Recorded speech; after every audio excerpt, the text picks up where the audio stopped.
Hello students, grammar mystery classes में आप सभी का स्वागत है। मैं चंदन कुमार आपको ग्रामर का बेसिक ज्ञान दूंगा। उसके तहत आज हम लोग टेंस पढ़ेंगे।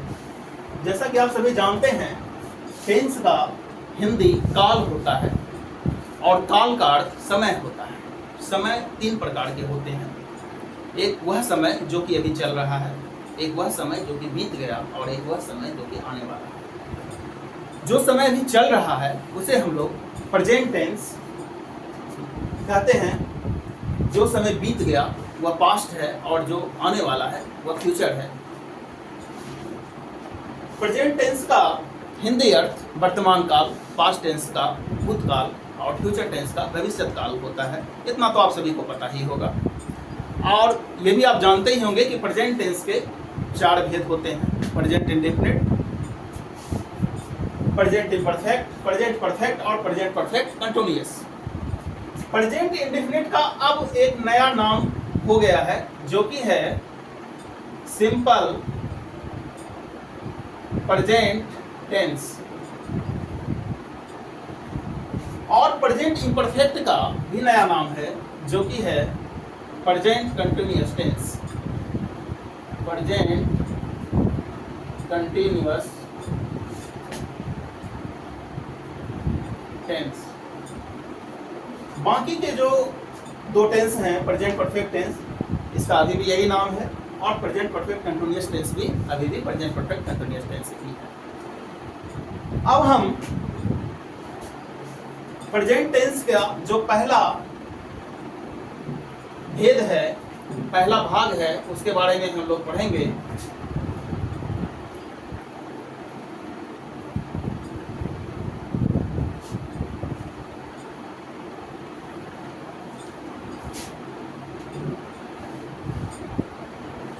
जो कि है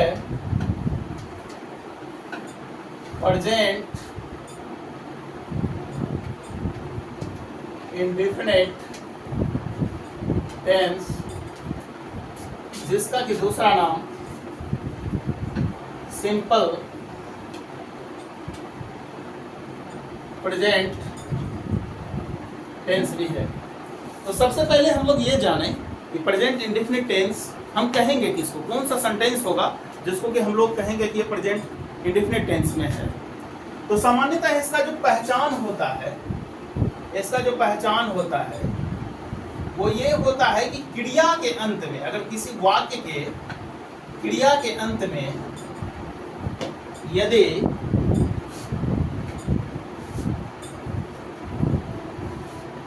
किसी हिंदी वाक्य के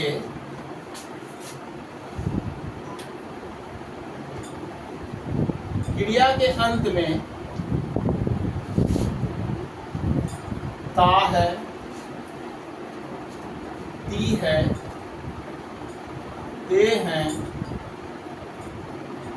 ता हूं इत्यादि रहे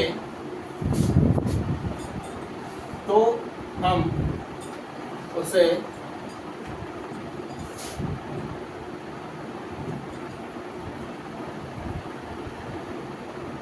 प्रेजेंट इंडेफिनिट टेंस कहते हैं।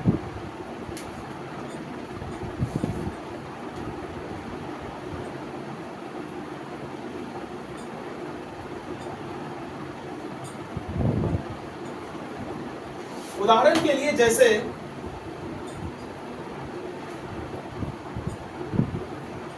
राम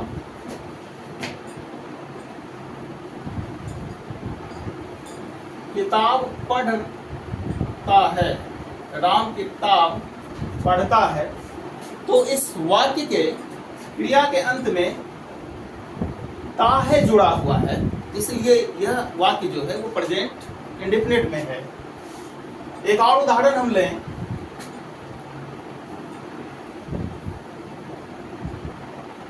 श्याम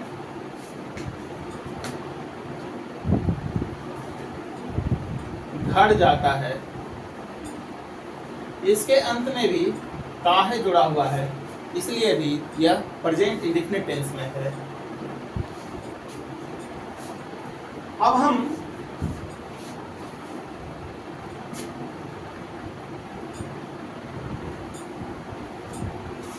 इसके सेंटेंस बनाने के नियम के बारे में समझें। इसका ट्रांसलेशन का जो रूल होता है वह यह होता है कि सबसे पहले हम सब्जेक्ट लिखते हैं, फिर V1 या V5 का प्रयोग करते हैं, फिर हम ऑब्जेक्ट और प्लस कॉम्प्लीमेंट लिखते हैं।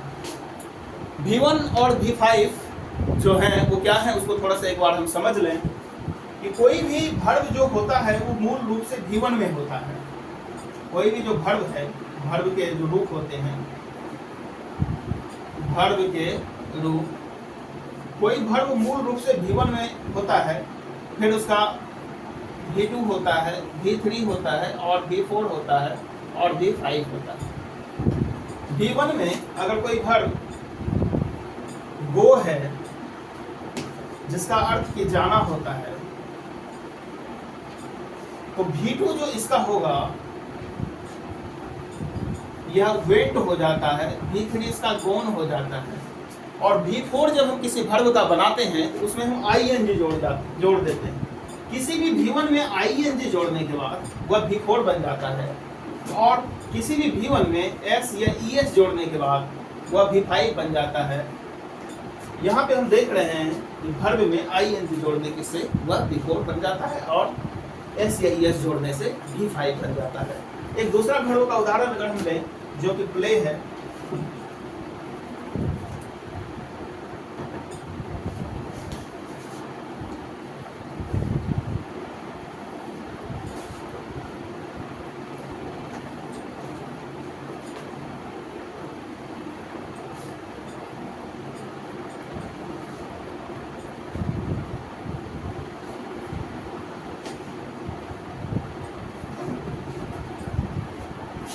जैसा कि हमने गो के बारे में देखा, फिर हम एक दूसरा वर्ब का उदाहरण लेते हैं और उसमें हम वर्ब के पांचों रूप को लिखते हैं। प्ले का अर्थ खेलना होता है, प्ले का V2 प्लेड और V3 प्लेड ही होता है, इसमें सिर्फ ईडी जुड़ जाता है। V4 इसका प्लेइंग हो जाएगा और V5 इसका प्लेज हो जाएगा। V1 से V5 बनाने के दरमियान हमने देखा कि कुछ ऐसे वर्ब मिलते हैं जिसमें सिर्फ s जोड़ने से V5 बन जाता है, किसी में es जोड़ने से V5 बन जाता है। तो प्रश्न ये उठता है, एक समस्या बच्चों के सामने ये उपस्थित होती है कि कहाँ हम s जोड़ें और कहाँ हम es जोड़ें। तो s V5 से V1 से V5 बनाने के नियम, बेसिक नियम।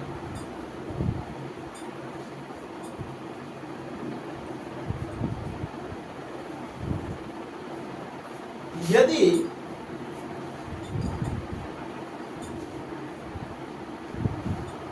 किसी वर्ब के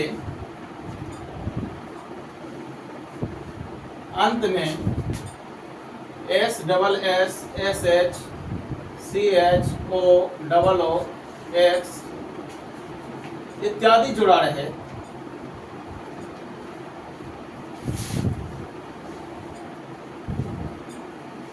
तो उसका V5 बनाने के लिए हम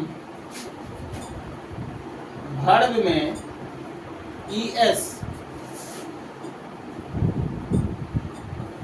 जोड़ते हैं, बाकी सभी स्थितियों में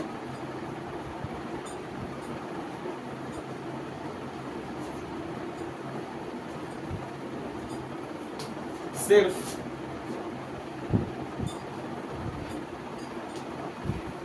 S जोड़कर V5 बनाया जाता है।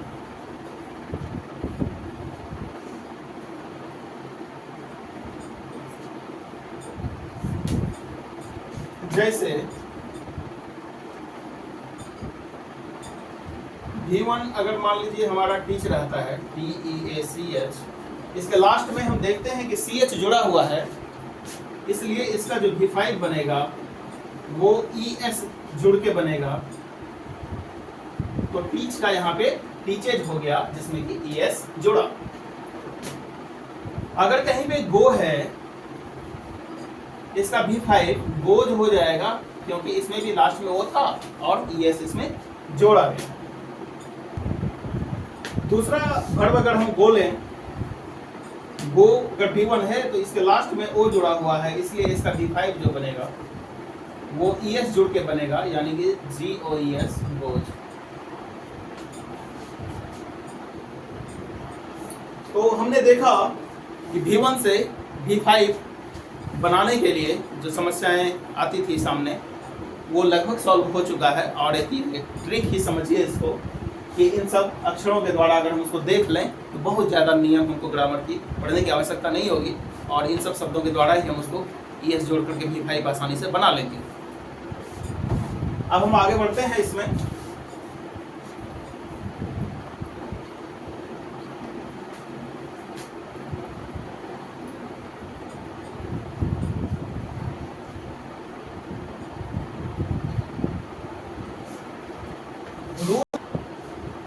रूल जैसा कि बताया गया है कि सब्जेक्ट प्लस V1 या V5 plus object plus complement का हम प्रयोग करते हैं।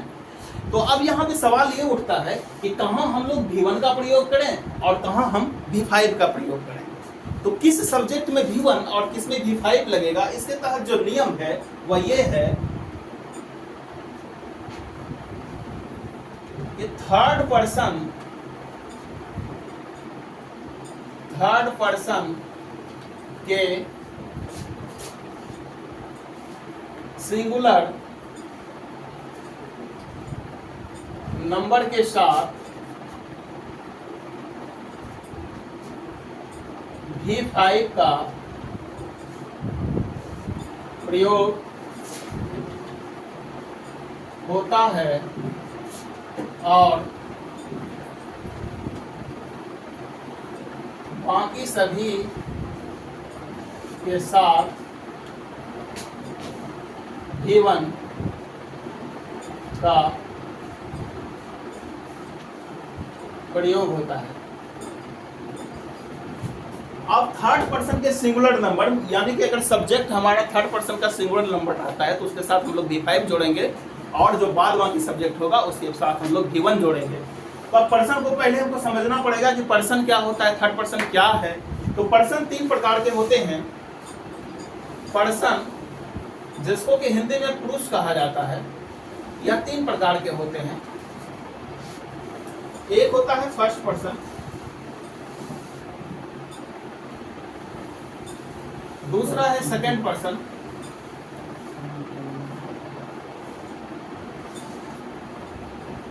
और तीसरा है थर्ड पर्सन। फर्स्ट पर्सन किसे कहते हैं? अब सवाल उठता है कि फर्स्ट पर्सन हम कहेंगे कैसे, जानेंगे कि कौन सा फर्स्ट पर्सन है। तो फर्स्ट पर्सन बोलने वाले को कहते हैं। फर्स्ट पर्सन कहते हैं बोलने वाले को फर्स्ट पर्सन कहते हैं।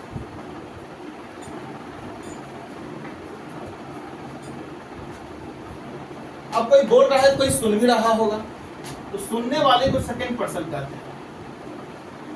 सुनने वाले को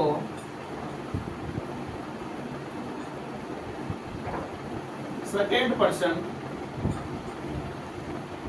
कहते हैं, और थर्ड पर्सन हम उसको कहते हैं जिसके बारे में कहा जाए, जिसके बारे में कहा जा रहा है वह थर्ड पर्सन है। फर्स्ट पर्सन में आई होता है और वी होता है। आई मतलब मैं, वी मतलब हम लोग। सेकेंड पर्सन यू होता है, और थर्ड पर्सन ही, से, इट या कोई नेम वगैरह जो होता है ये होता है। अब हम लोग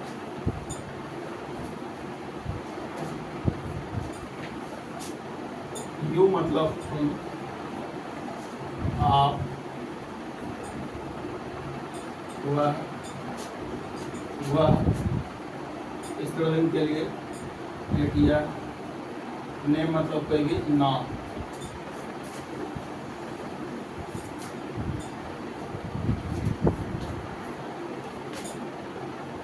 पर्सन के बाद हम लोग सिंगुलर नंबर के बारे में जानते हैं। सिंगुलर और प्लूरल नंबर तो आप लोगों को पता ही होगा।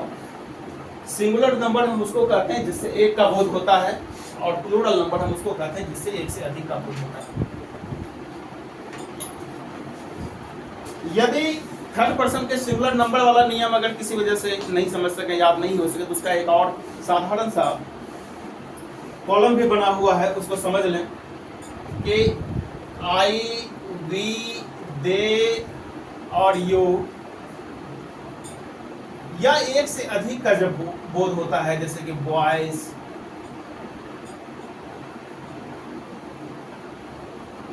तो इन सबों के साथ जो है गिवन का प्रयोग होता है। और ही, सी, इट या नेम, जैसे कि राम, मोहन, सीता, गीता, कुछ भी, या एक का बोध हो रहा है बॉय, चाइल्ड, इन सभी में जो है A5 का प्रयोग होता है, जहां एक का बोध जो कराता है इसके साथ। अब हम कुछ उदाहरण देखते हैं।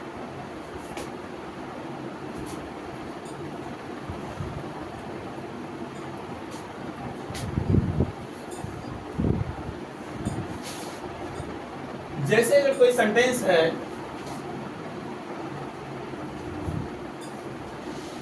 बच्चे घर में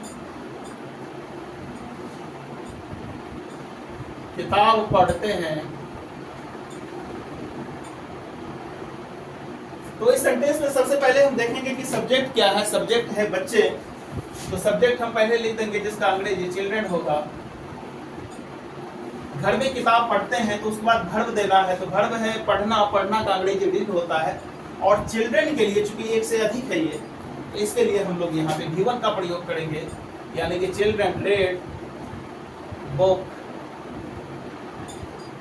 children red books at home. दूसरा उदाहरण अगर हम लें, वह समय पर स्कूल जाती है,